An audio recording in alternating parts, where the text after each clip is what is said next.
Okay, so I'm going to record this for those of y'all on the night class, but we're going into the Cybercollabatory downstairs here, and so be showing you a whole lot of neat stuff. So this is part of the Tuesday, Thursday class, so we're going to go in and start showing you around. So come on in.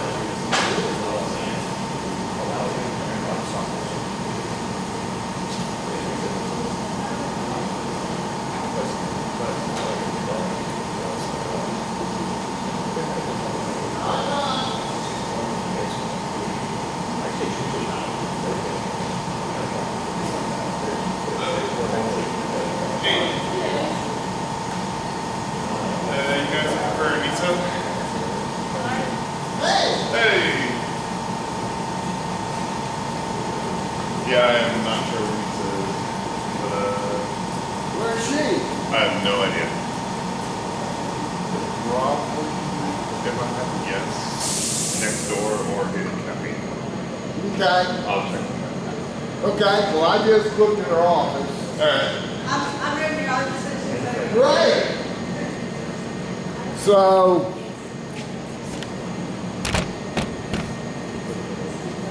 here's a good start of it. So, why don't you tell us about yourself, man? Sure. Hi, I'm Lisa. I'm the K-12 coordinator here and assistant director of Cybercollabatory. Most of my role is usually coordinating like field trips, summer camps, and some of our K-12 initiatives here in the collaboratory and around campus. And also any other projects that come through the collaboratory as well. So if someone says they need something printed or laser cut, they usually come to me first, and then I usually do the coordination with my student workers, which some of them are here, some of them are not. So usually it falls on me, and then I do the tours as well. So that's a little bit about me. I used to be a middle school science teacher before this, so I was crazy, I taught science for 5 years with 7th graders, so college students don't scare me. So. Let's go ahead and get started. If you have any questions at all, please don't hesitate to stop and ask me. I'll let you know when you can touch and not touch, of course, because sometimes people see this and they're like, touch screen. I'm like, please don't touch it. We've had high schoolers try to come touch it. That's why you can probably see like there's like a tiny or a big black dot on one of the screens. It is not touch screen, so please do not touch that. Okay, most of the displays in here are not touch screen, so please don't touch those. I'll let you know again what to touch, what you do not touch. Stuff we have 3D printing that's already done and off of the 3D printers, yes, you can touch those. Do you touch stuff on the 3D printer? No, that's going to hurt you. Okay? Trust me, we've had actual college students try to touch stuff off of the 3D printers and almost burn themselves, or they try to start a 3D print without permission and then I have to say, hey, you owe me money. Please ask. If you ever come in here on your own and you want to get something 3D printed, you can either ask me or you can ask a student worker. You as a student get free 3D prints up to 100 grams. 100 grams usually will take a lot to go through. You have to really you'll see a chess set in there. You have to print 2 of those chess sets to go through 100 grams, right? So it takes a lot. And like I said, that's for the whole year, 100 grams per year, okay? So let's go ahead and get started. Let's do a little background. This part here was, when I was on your side of the desk, the library was all on this floor, and College of Business, College of Education were on the 2nd floor. And then when they built the Knoll Library over there, this whole area was the bookstore back when you didn't have online books or otherwise. So this was the bookstore. Then, of course, within downsizing and all, then the administration came up about 5 or 6 years ago with this dream of having an area that everybody from campus could use as a resource. And you'll see stuff from biology, criminal justice, digital media, all of these things as we go through. And as I've said, back 2 years ago, when President Tate of the LSUS system, when he was interviewed, he did like a South Louisiana interview and a North Louisiana for us in med school. They did it here, and then broadcast it statewide. But President Tate said, no other college in the state has anything like this. This is a model, and we've had colleges across the nation come and look. But he said, I have the authority as if I'm president of the system and the university to appoint myself anywhere I want to. If I didn't have to stay in Baton Rouge, I would appoint myself as faculty up here at LSUS and have my office here because of everything we're doing. So another nice thing about doing the tours now is when we go into where the holographic projection is, we can actually put on the VR glasses and you can see things and all that where we were locked out for COVID. Here's the glasses, there's an image. No, it's kind of boring. So as I say, ask questions, think about your major, but y'all can come in here as students at any time. As she said, they hire, as I said, we got one of my former 115s who's a student worker in here now. And so this is your bill. This is your facility. Use it. Come on. All right, so we're going to go into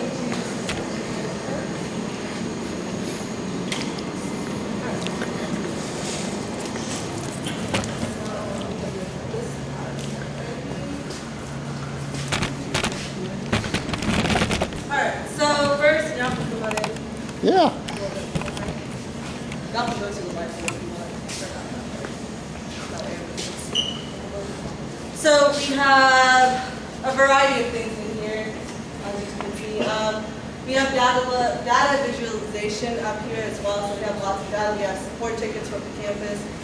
We want everything in here to have somewhat of a purpose. We just don't want random things on the board, as you can see. So support tickets on campus as well as where everything is cyber, right? So we're the Cybercollabatory. We're also talking about cybersecurity, excuse me, cybersecurity as well. So if you see on that first wall over there, it's not moving at the moment, I have to go refresh it, but you would have seen attacks going back and forth between different countries. So you'll see one country gets more attacks than the other, one country is actually doing the attacks. So there's actual arrows going back and forth with each other, cyber attacks that are happening. Sometimes it freezes when the power goes out. So, you remember I mentioned cyber attacks and the screens like at the end of our hallway there, this, where you can see just how many thousands of attacks there literally are a minute on us. Yeah, and it's always, and that's why it's sometimes freezes because it's literally just going back and forth with attacks. And you can probably see, it says the top 3 attackers and then which countries actually get attacked the most on there. It shows you top 3 countries on there. And then of course over here we have some amazing equipment and technology that is probably worth more than me at this point. We have our drone here.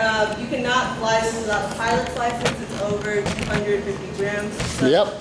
You have to have a pilot's license to fly this. A lot of real estate agents actually get their pilot's license because they want to get that footage of a house or something, and so they'll make sure they get their pilot's license, and then they get that extra money also because they can just fly a drone like this around and shoot footage. This also has LiDAR on it as well, so it can shoot up from up high and get radar detection as well. So when we had that tornado earlier this year, this could have been a great resource to see the storm damage, kind of see, hey, what areas are knocked down by trees and what areas are not. So this cannot actually be used by our government. We tried.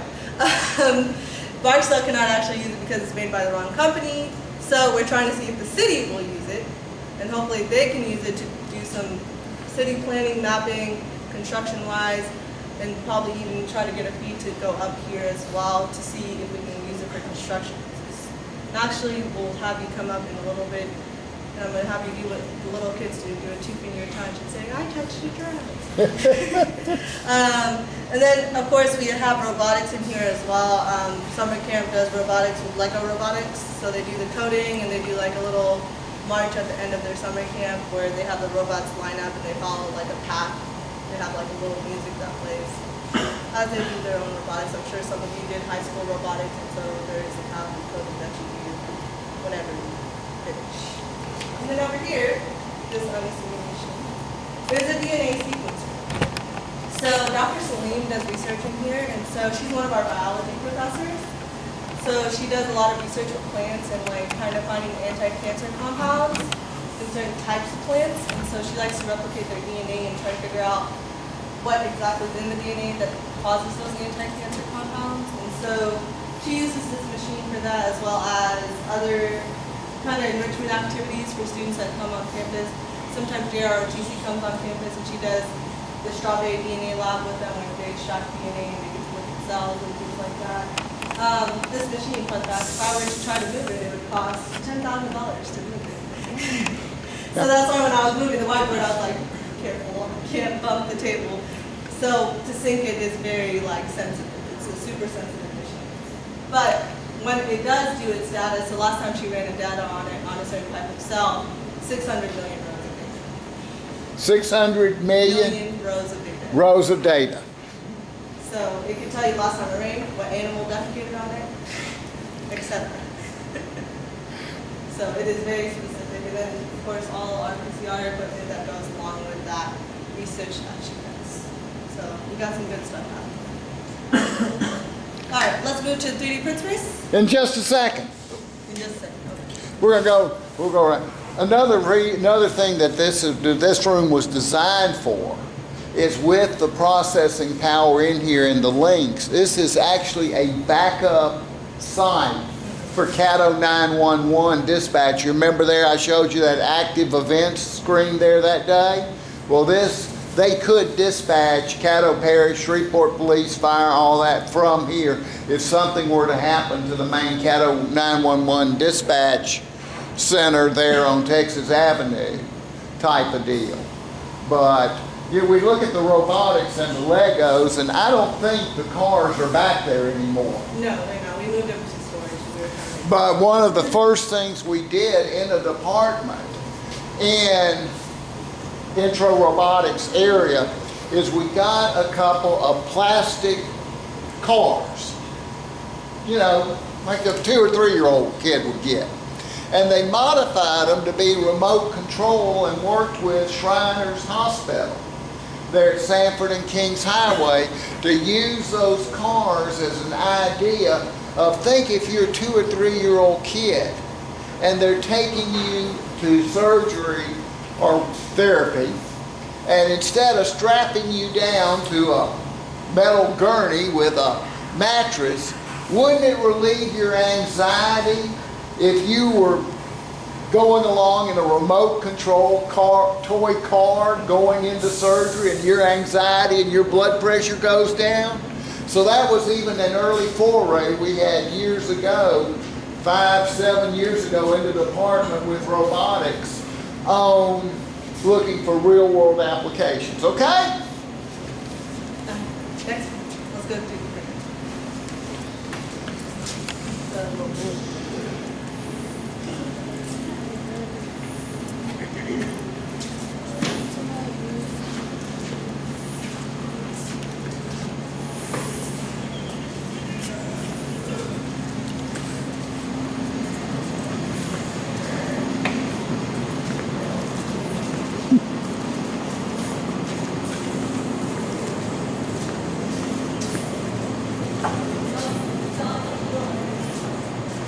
Thank you.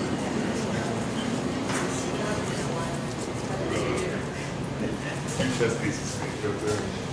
You've rearranged a little bit. So, this is our 3D print space, and so kind of this was through a grant, and so during COVID we actually printed like the top part of the face shield. I'll show that to you in a little bit because we moved all our prints kind of in the trophy case over here to kind of declutter our space because it was really cluttered before. So we used, and we had a lot more printers in here. Basically, all these printers were all printing at once, the top part of the face shield for first responders during the pandemic, essentially. And so these were printing nonstop 24 hours a day, essentially, for those first responders. Now we're kind of just downsizing a little bit, just doing more student projects as well as industry projects as well. So sometimes the Air Force will come and tell us, hey, we need this part printed, or they might just want us to do fun projects. They'll say, hey, we have a ball coming up, can you print us some coins? And we're like, okay. So we'll do coins for them as well. We also have professors on campus who ask us to 3D print models for them for maybe an application or a project they're working on for research as well. And so we also do have resin in here too, and that's the orange box that everyone's saying over there. So a resin printer is over there. It's a little bit more of a biodegradable material, and I'll show you what that looks like when we get out there. The trophy case. It feels a little bit different. It's a lot heavier.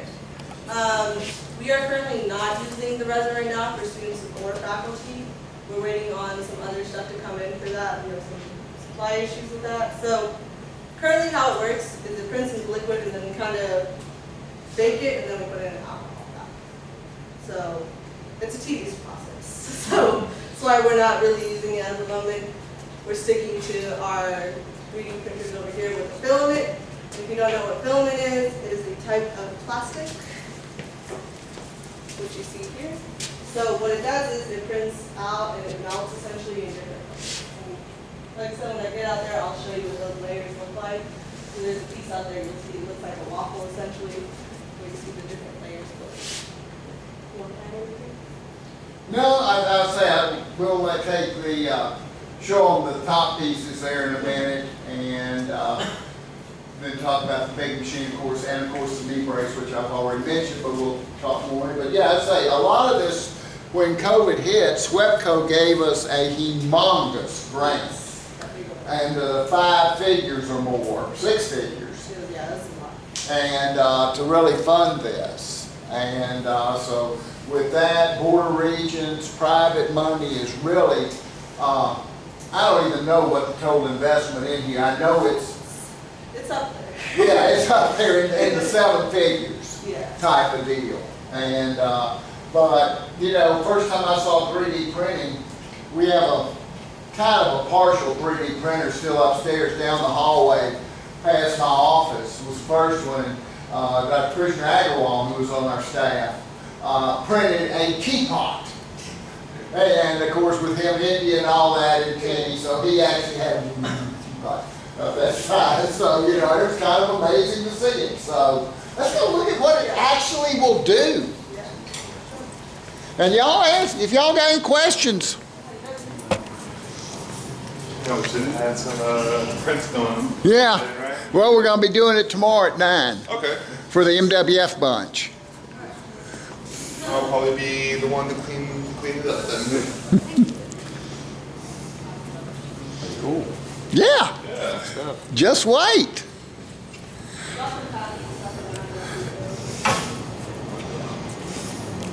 Yeah. So those are just some different 3D prints that I'm having out right now. You'll see the one with layers.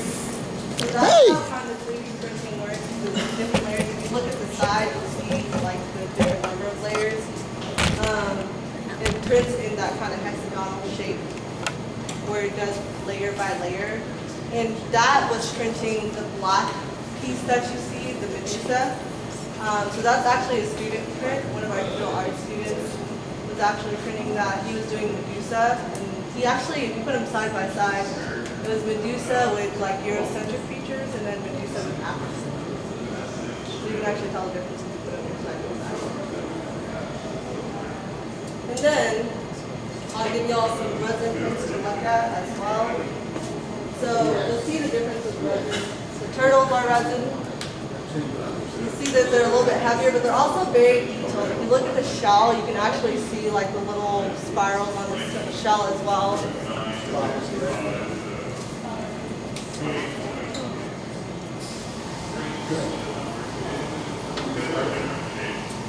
But yeah, literally, it's your imagination that's the limit. I always tell everyone if they don't know where to start when it comes to 3D printing, and you really are not strong at modeling, always start with like Blender or Tinkercad. Those are like usually where you begin at. If you're a pro at modeling, it's just converting your file into STL and just coming here and printing. If you want something that's already made for you and you just want, hey, can you just print me a turtle? You would just go, there's a website called Thingiverse, and it has everything under the sun on there. If I said I wanted a heart keychain, I can literally type in heart keychain into the search engine and it will pop up with a 3D print file already made for you, and you would just download it, bring it on a USB, and bring it to me, and I would probably prepare it, just put it on the printer. So there's stuff that's already made out there. You literally don't have to make a file anymore. It's totally and then over here. Well, hold on. Have you pulled out the top of the glass? That's good. Yeah. Alright, and so this is what actually got us. These are the little Same face here. shield tops. Same here. But The top of the face shields that during the pandemic we each used other for both. first responders. These are pretty non-stop. Essentially. And then another company did plastic.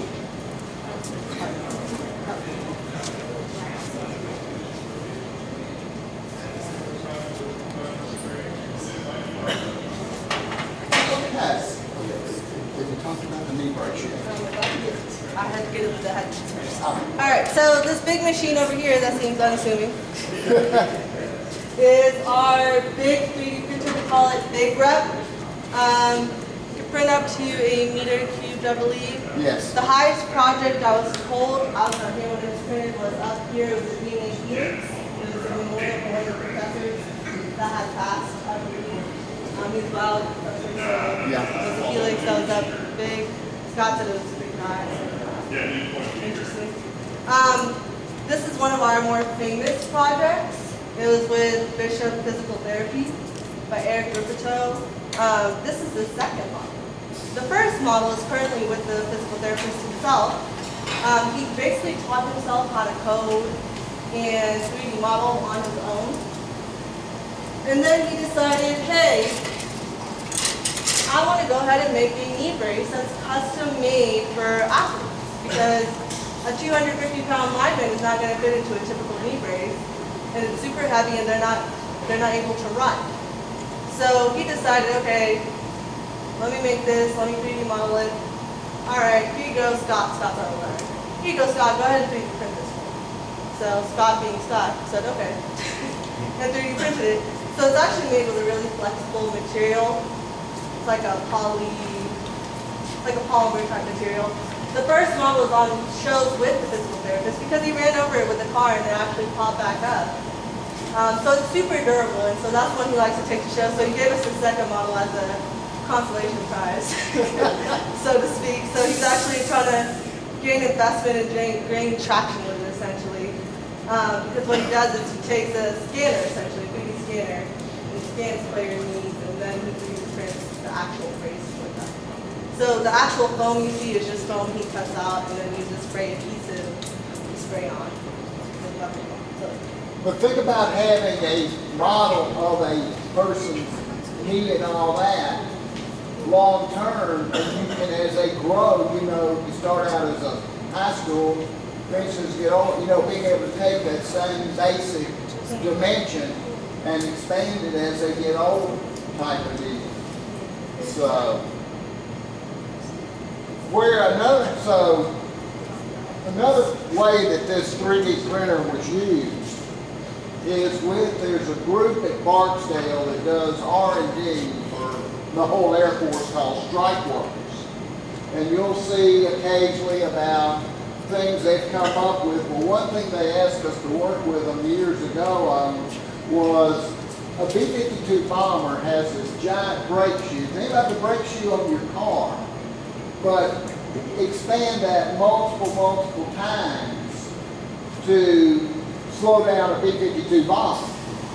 And so they asked us to work with them, and we developed a jig for the machinist to be able to have this template of where to drill out the rivets, and they were wasting hundreds of thousands of dollars a year over Barksdale if they misdrill a jig on the brake shoe.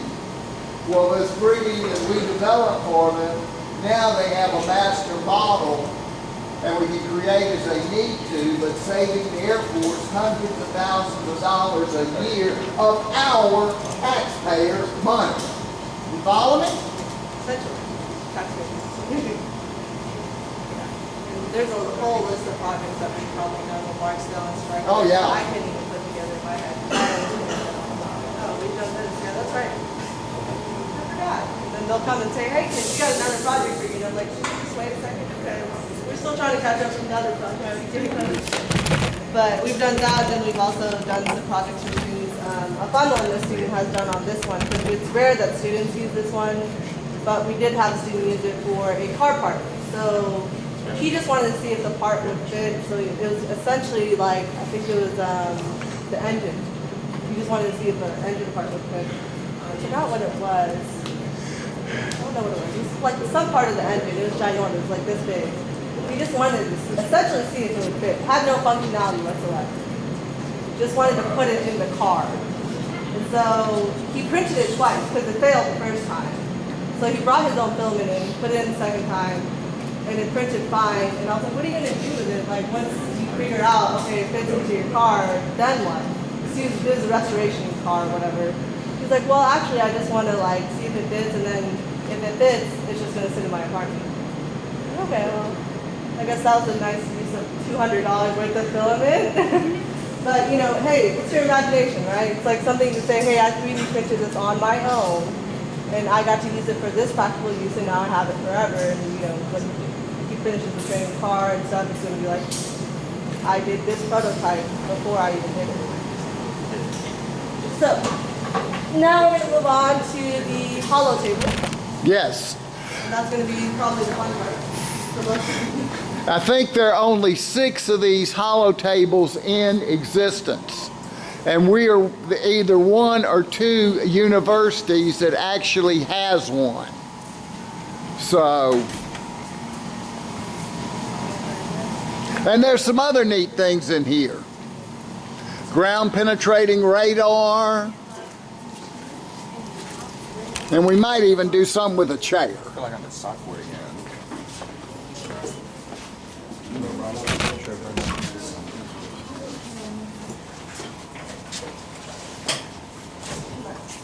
So who said they feel like they're in Cyport? You? Yes. I feel like I'm in software. You've been to Cyport a few times. Oh yeah, I membership. Oh! You know, have you met the director there, Diane Morrison Clark? I was like 11. I wouldn't meet Oh, anybody. no. Well, the I haven't director, been in years.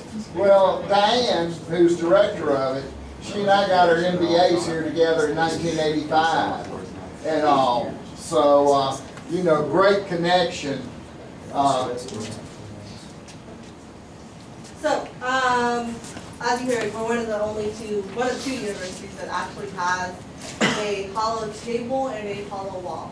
This technology actually comes from Australia, so we actually had the guy come from Australia to install all this equipment, and he's actually here last month to kind of update some of our stuff, because after about 2 years or so, you know, technology does need some updating. Technology is always, you know, there's always a new thing out there. So he came in, he did some upgrades on the equipment for us. We're working on doing some more content for it with our digital art and computer science students, because it takes a lot of modeling, and it is an easy drag over. If you can 3D model and you can, you know, move an STL over, it is kind of simplified, but there is still some processes with it that are a little tricky, so to speak. We're also working on getting students here for field trips in like elementary, middle, and high schools to kind of do field trips in a sense of like a virtual zoo, or like doing an anatomy lab or something along those lines, where they can actually look at it on the hollow wall or on the table. I'm going to actually have y'all look at this one, because this one actually shows city planning and kind of like architecture in a sense. You can actually move around the building on this one, but I'm not probably going to have y'all do that one, but I'm going to have y'all actually look at it. The difference between the 3D and the hologram is that you can actually, with this one, if you walk around the table, you can actually see a different perspective as you're walking around. Versus 3D, you know, the image is just still. This is not still. This is constantly moving around. You can actually see the cars moving on the street. As you look, and as if you were to look down or look from a different angle, the image changes. So, who's Everyone take a turn. yeah, not all at once. It's not a warning group, was it? No. So what's actually picking up the location are these little globes that are on the table that you see. They're tracking your location. So you can walk around, just don't walk behind the TV.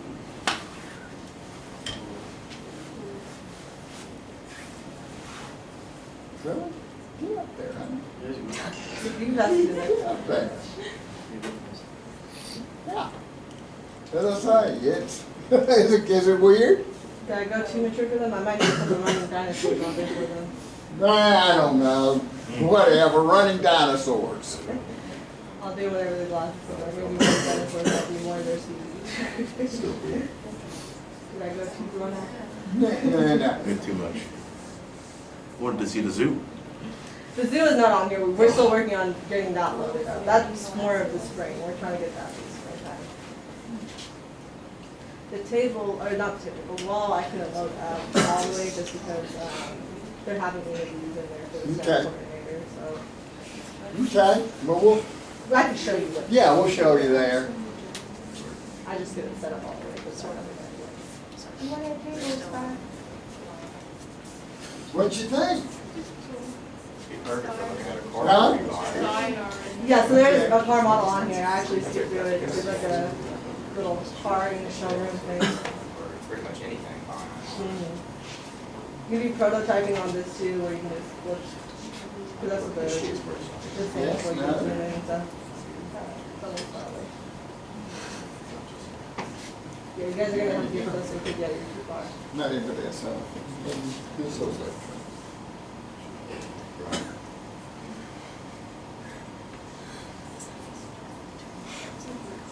It's pretty cool.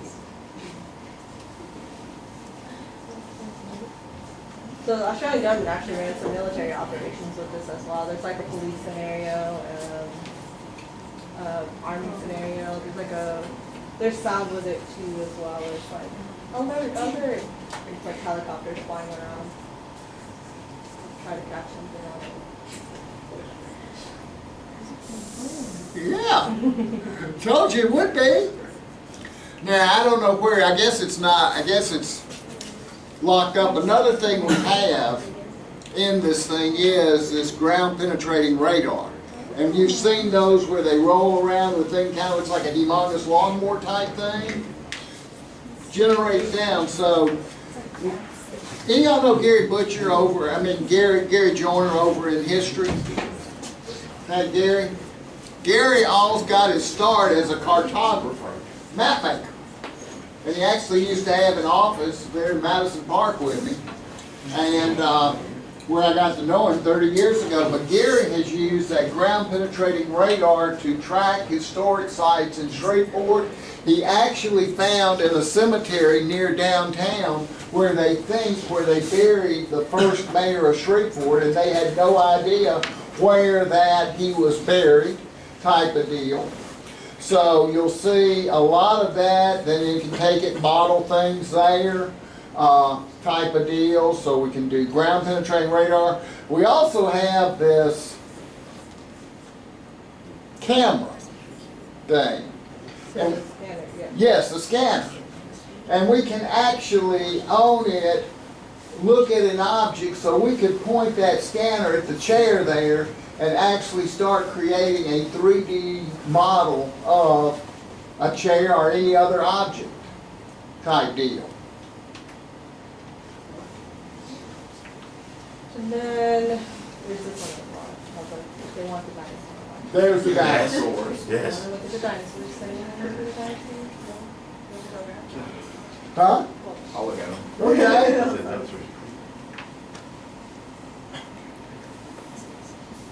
Chancellor Clark likes this. He tries to grab the dinosaurs. You really want to grab the dinosaur? They don't look very intimidating when they're this small.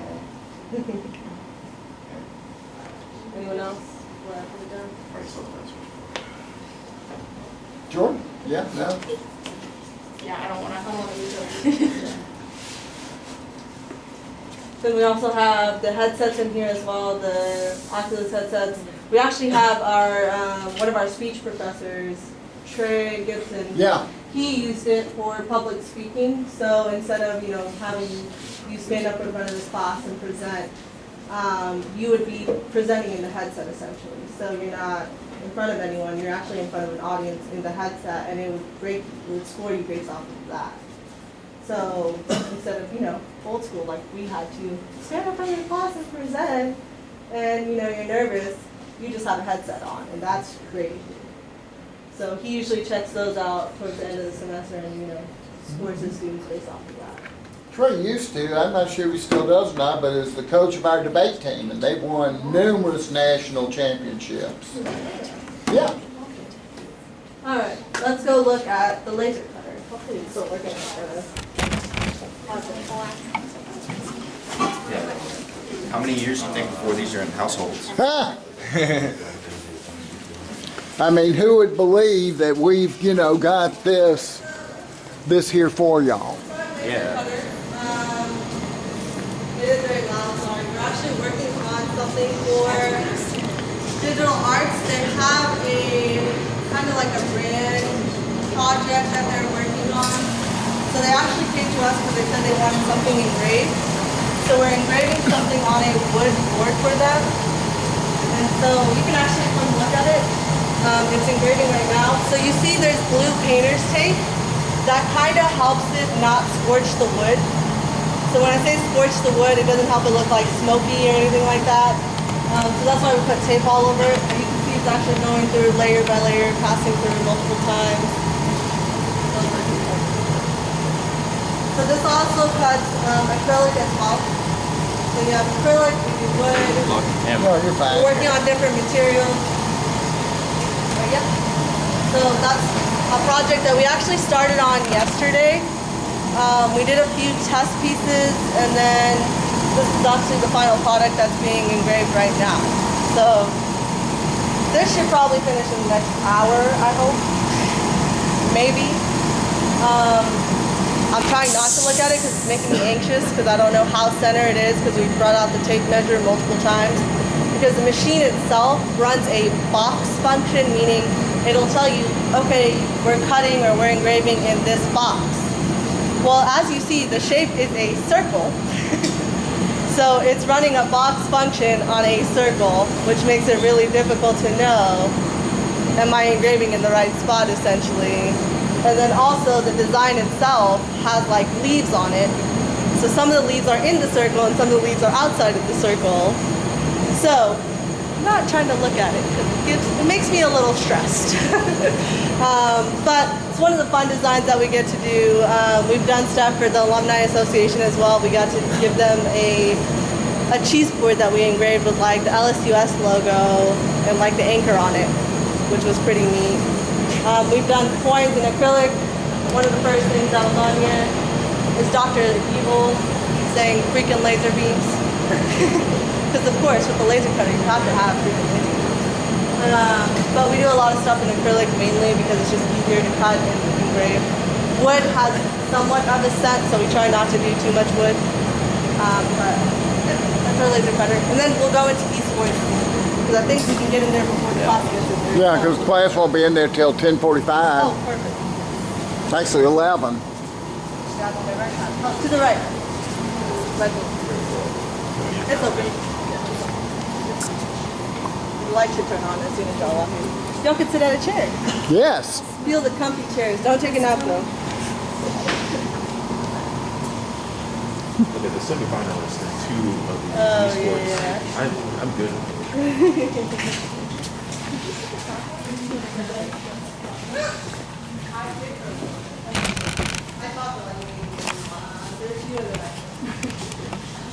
feel like this makes me better. It does. So inflated, it does. And anything that makes you think it does. See, I don't like this Okay. because I'm big. They got lots of different here. They do. So, welcome to Cheers, esports. huh, Jordan? One of the most comfortable chairs.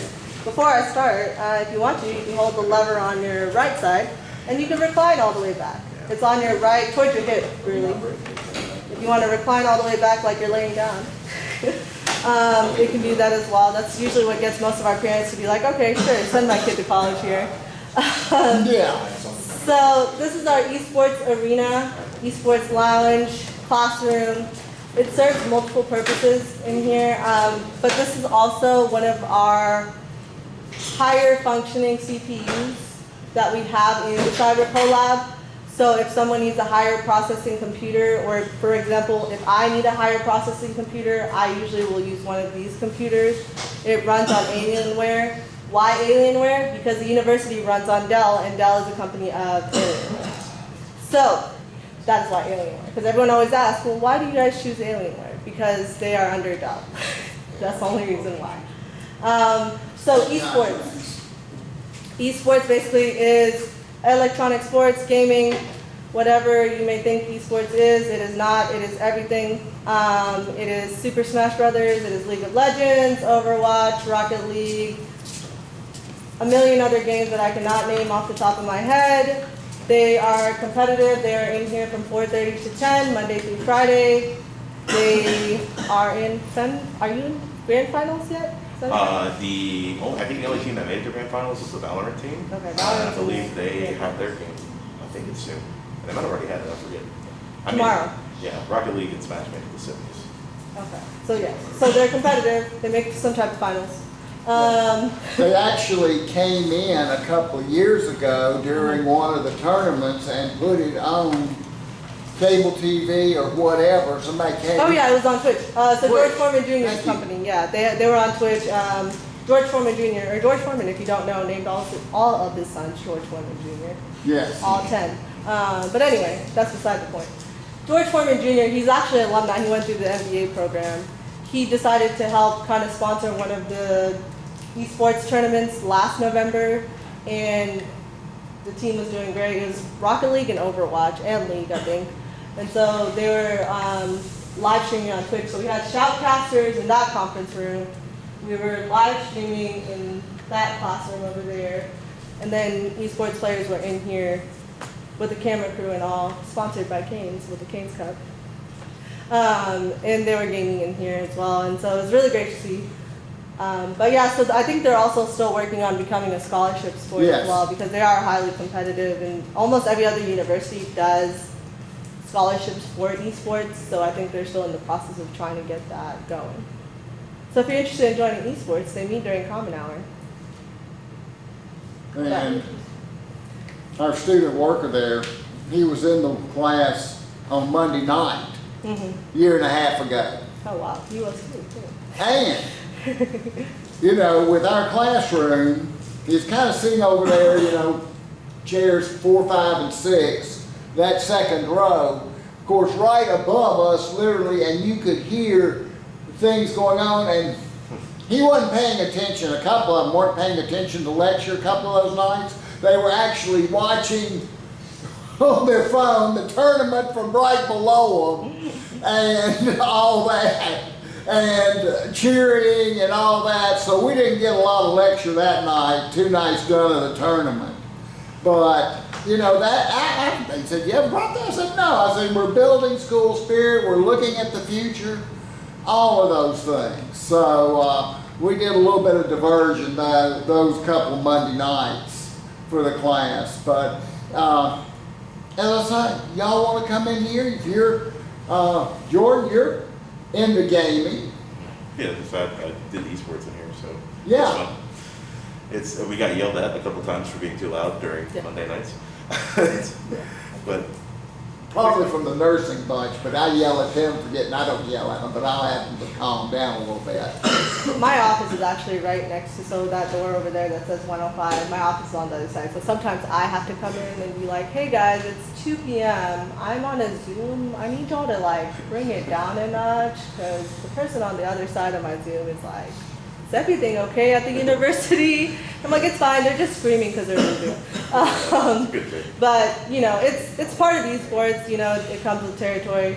We also do, and I forgot to mention, we also provide controllers and headsets to all the players and anyone that wants to come in and game. And even if you're just in here to watch a lecture or get work done and you need a headset, they're in that cabinet right over there.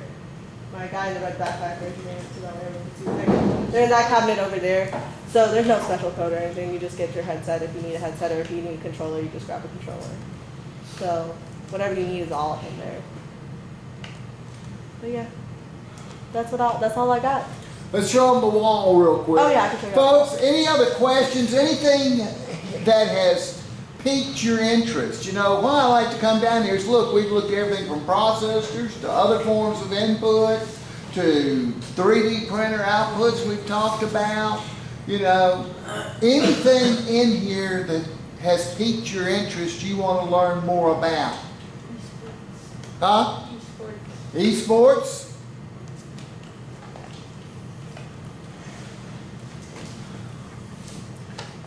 Okay.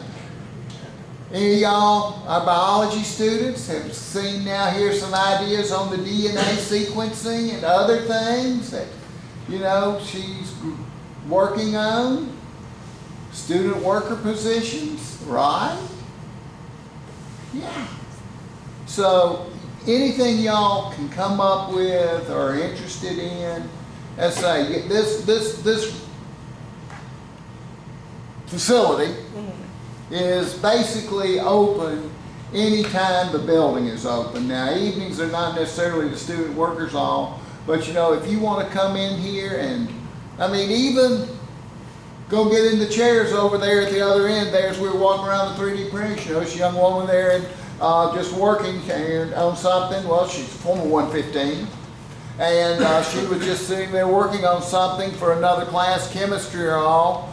But you know, if you want to even come down here and just as a semi-quiet spot, assuming the e-gamers aren't raising a rumpus, then you know, y'all can come on down here and use it. You know, that's why I've tried to stress to y'all throughout all the facilities here in our building are available to y'all.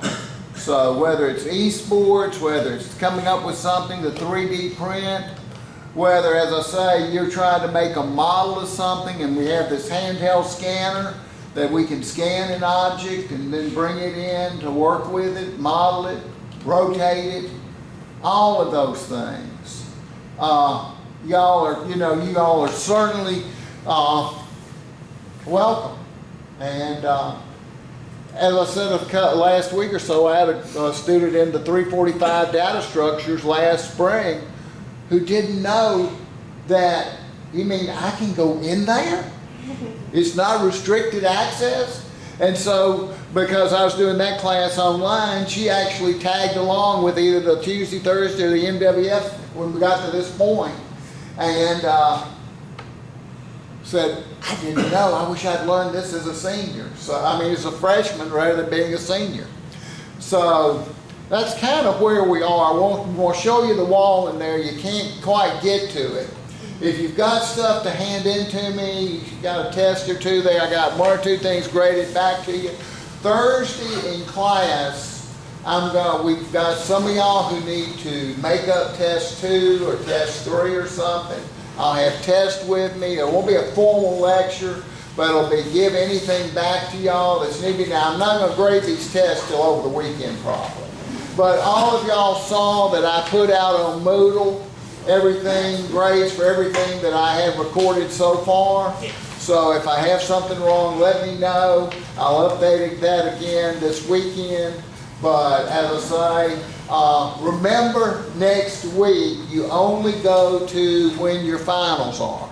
And I think our final in this class is Thursday at 8 o'clock. Now folks, it takes me a little bit in the mornings to get going, okay? I have to take a dozen pills. But hey, it beats the alternative because 6 years ago right now, I was in Willis-Knighton cardiac care after having been basically revived. So that was an interesting feeling, teaching, well, actually teaching by email that week. But So don't bust a gut to be here at 8 o'clock. The final 6 pages, like a regular test. You got 2 hours. Most of y'all should finish in about 45 minutes. I'll be here by about 8:15. So don't speed through a school zone, especially now with the automated traffic ticket cameras and all. So you'll have plenty of time. But let's say Thursday will be just,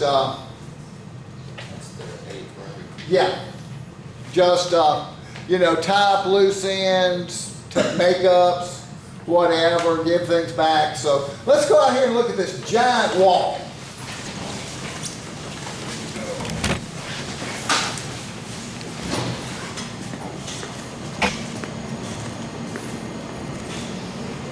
It might be easier for them to stand on the other side of the table on that way.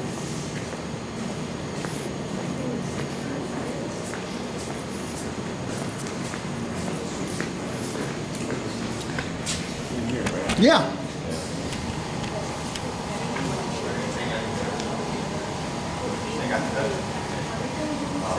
Huh?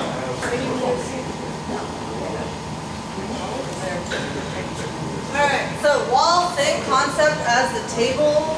Can I move your Yeah. recorder real quick? Please open the door. Yeah, I was like, I need to open the door. Y'all can come in, it's just that the tables, I didn't want to come in on that end because there's big tables here. Y'all can start filing.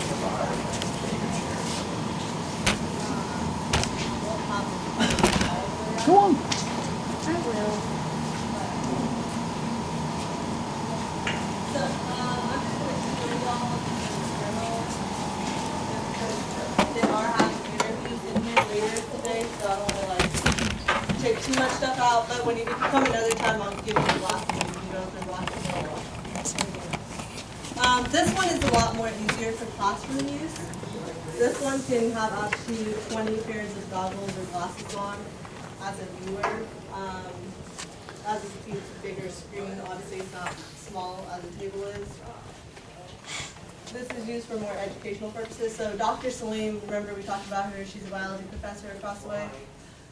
She used this actually in her classroom. She got to look at a molecule on here. Her students looked at a molecule in 3D. Now think about, you see a molecule here versus seeing it on here. You're going to remember a molecule better from here. You're looking at it in 3D. It's kind of how I used to learn, right? You don't learn something from a book, you learn something from a video, or you learn something by touching it, you're feeling it. It's almost the same concept by looking at it on the wall, right? So, Dr. Salim used it to look at a molecule, and then she had the different structures on there as well. She had the skeleton of the molecule as well, just the little basic parts of it. And then, let me see. Probably turn it on.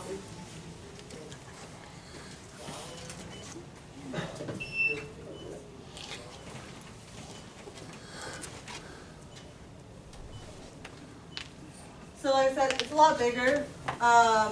You can do a lot more classroom stuff with it. You can do demos. Same thing for prototypes, company stuff. This is one of the more favorite decks, I would say, for most people. It makes Dr. Lester a little motion sick. If you get motion sick, I would recommend you turn away now.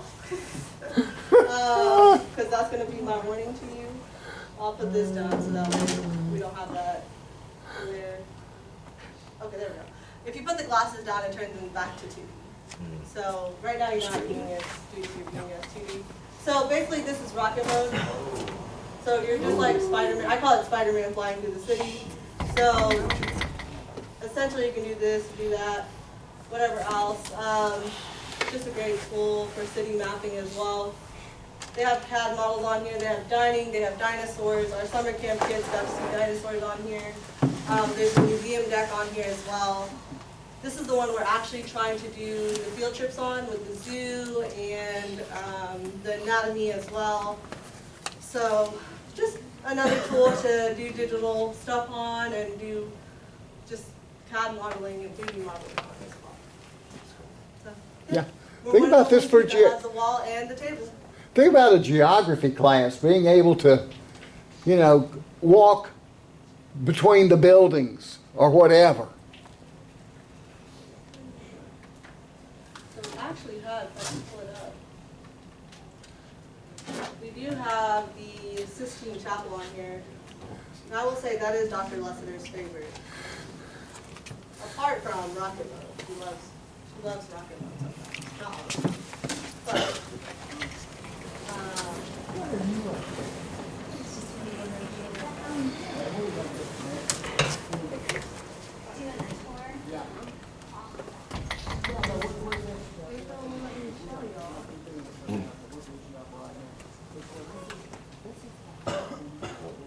there we go.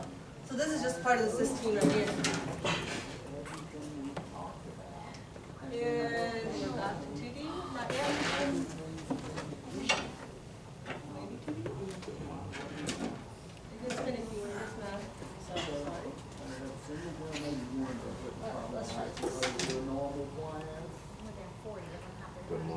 There we go. So if you actually have the glasses on, you can look at the ceiling. So you can like bend down and look at the ceiling and look at the Sistine Chapel. So think about kids that have never even left Louisiana. They're able to see the Sistine Chapel. We have Notre Dame on here as well. Pre-fire. Pre-fire. Pre-fire. No caution, pre-fire. Notre Dame on here as well. I've never been to Sistine or Notre Dame, but I can be like, I've seen it in holographic technology, and I can be like, I've seen it. We just need to have the 8,000 pipe organ playing in the background. Exactly, right? That's all I need. But it's a great tool for kids that never were able to experience art and culture as well. So, yeah. No, I'll step off my soapbox now. But, any questions? If you guys want to come back and actually get a pure one-on-one just to look at the materials yourself, please do not hesitate to come back and ask. I do not mind. If I'm on a Zoom, please come back another time. But if I'm not, I'm more than happy to show you. Because that actually makes me happy when students come and ask, hey, can I see the wall? I know you showed me on the tour, but I want to see it for myself. So that makes me really happy. Sure. Or if you have friends Yes. who are into things like this, bring them by. Last week, I ran into one of the students from a year ago, and his girlfriend was with him. They're both business majors. She's down at Northwestern. He was walking her through on Thursday night before, you know, just showing her the campus and all. And I brought him in here and showed him what all we were doing. She said, wow. Mm-hmm. So, you know, Yeah. bring your friends. It's funny, Dr. Williams at the education department, she has a sister also, kind of Dr. Williams at Grambling. And she's also in the education department over there. And she brought her over here to our campus, to the Cybercollab, and she was like, we want something like this at Grambling. Like, what, how? Tell us how. And it's like, well, do I tell you our trade secrets now, or do I try to get what I can out of this? But, you know, it's like, we want everyone to succeed, right? So it's like, you know, you try to get as much technology as you can to make sure students are successful at the end of the day. So that's why they created this place, is for you guys. So please, bring friends, even if you want to just even bring your parents. We bring students by with their parents. Anytime there's a tour, pilot pitch, whatever, bring them by. Younger siblings, future students. Y'all know me. If you want to bring kids, if you have kids, we've had people bring their kids by. We've had staff members bring their own children by because they're like, hey, my kid got out of school early today. Can you show them the stuff around here? And I'm like, sure, why not? Did not bother me one bit. So, yep, that's all I got. Thank you so much. And as I say, anytime she's down here, y'all know I'm not going anywhere. Dream. So that's all I got. Some of y'all got your test for me. I got a couple things on the folder to hand back. And I say we'll see you Thursday for our informal class meeting. Can we do all this